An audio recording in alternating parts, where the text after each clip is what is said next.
This past NBA season was one of the most intriguing we've ever seen, and while there were a whole host of interesting storylines that we saw emerge, the most important ones all pertain to the players we saw take massive leaps.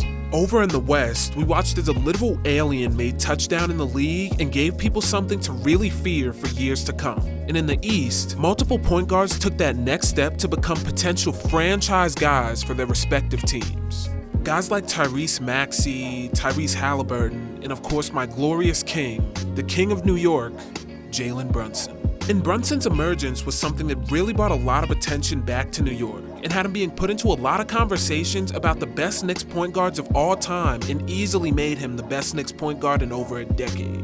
And as an ardent JB supporter, I absolutely love these takes. And even though he's recognized as a top guy in the league at this point, I still think he's being underrated. But as the old adage goes, there's nothing like the bond between a boy and the random role player he watched as a child. And in my case, I have a contender for a Knicks PG who was Jalen Brunson before we had a Jalen Brunson. So allow me to take you all the way back to a time before the world was as we know it now, 2017.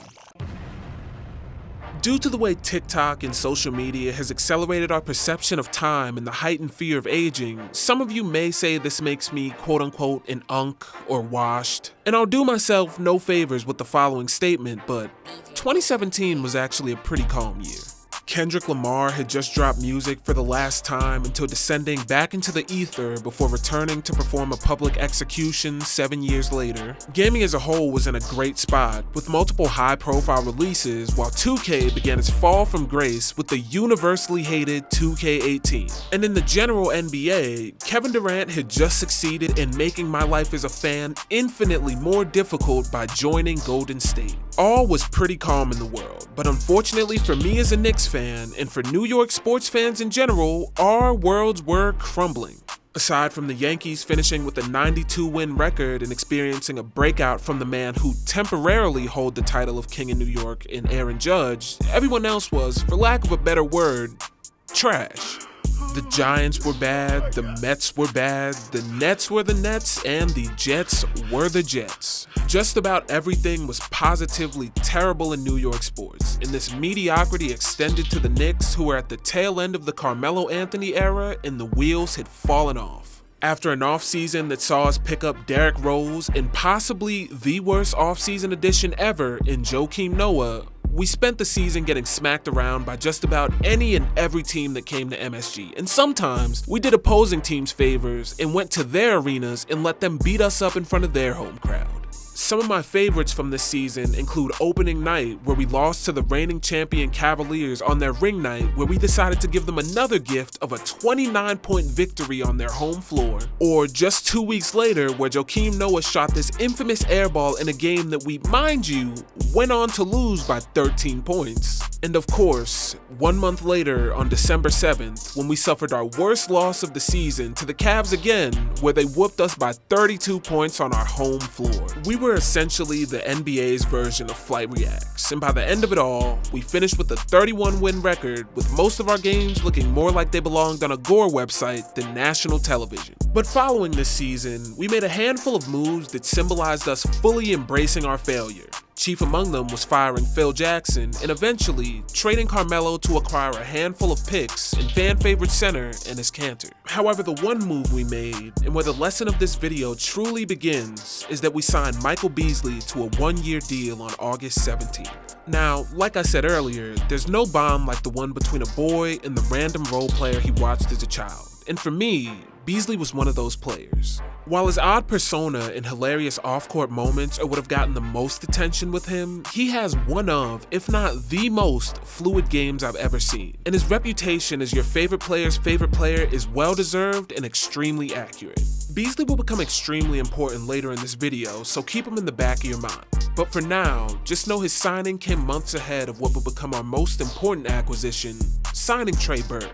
We'd initially signed Burke on October 11th before waiving him 3 days later, after which he'd go down to the Westchester Knicks and silently begin killing. This part of the story is one I'm extremely fond of, because it's a necessary part of building a fan favorite. especially in New York, where perseverance and determination are requirements for anyone trying to make it in the city, and our players need to reflect our people. In 26 games with Westchester, Burke went off in silence, averaging 26.6 points and 5.3 assists on 49% from the field and 41% from three, looking like a different player than he'd been known to be in the past. Burke's strong performance in the G League was something of a career rejuvenation for the guard, whose young career had slowly been on the decline since his second season. And once again, it's this type of intestinal fortitude and drive to keep his dream alive that would endear him to Knicks fans and had many of us calling for him to be signed.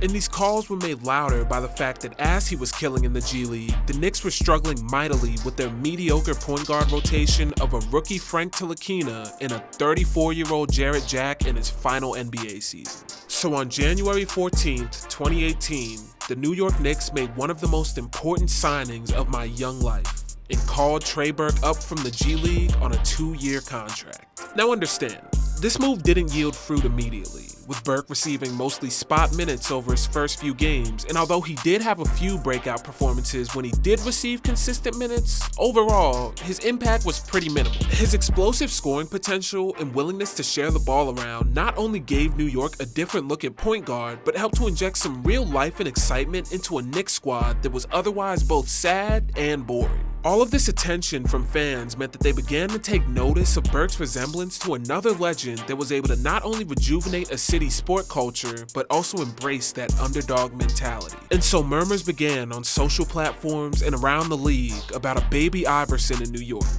Murmurs that were soon silenced by screams of panic in the city. Because on February 6th, 2018, an already horrible season got unfathomably worse as Kristaps Porzingis suffered a torn ACL against the Milwaukee Bucks, an injury which would not only end up ushering him out of the city, but sending the Knicks into a tailspin that would last for years to come. Ironically, this would only be the second worst dunk of the game, as later on in the night, Giannis would jump over Tim Hardaway Jr. for an alley-oop that served as a highlight around the league and a sign for just how bad things were going to get in New York.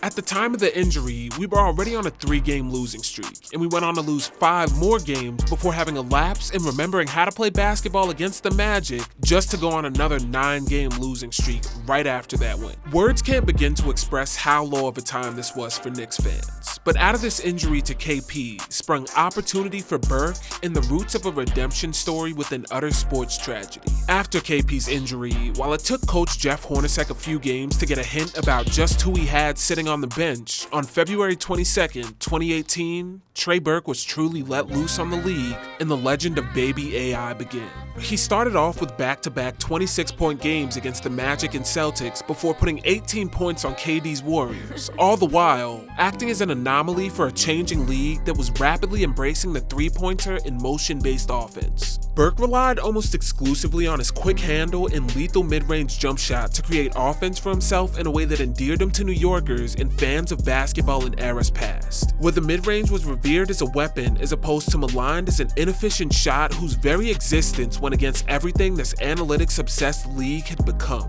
Through his first 13 games with New York, Burke only averaged 7 points and 2 assists on 13 minutes a game, but now he suddenly jumped to 14 points on 38% from 3 and an unreal 50% from the field over his next 15 games headed into a matchup with Charlotte. And it's this Charlotte game that I've silently spent this entire video building up to, that I believe to be a nexus point for the way that I've come to understand the game of basketball, the proper way to enjoy it, and the best way to be a true student and lover of the game. This game would see Trey Burke, who at this point had a real buzz in the city and was a beloved figure on an absolutely hated team, have his superstar moment in the league. Entering the night, the Knicks were coming off a victory against Washington, whom they'd blown a 27-point lead to earlier in the season, and Burke had just put up 19 points on 53% shooting, his highest scoring performance since the 2 games against Orlando and Boston. At this point, only New Yorkers cared about the Knicks, and it's not like we were receiving national attention to begin with, but with the Hornets only being 33-41, this matchup between 2 teams at the bottom of their conference was the definition of terrible hoops to the average consumer. But for me,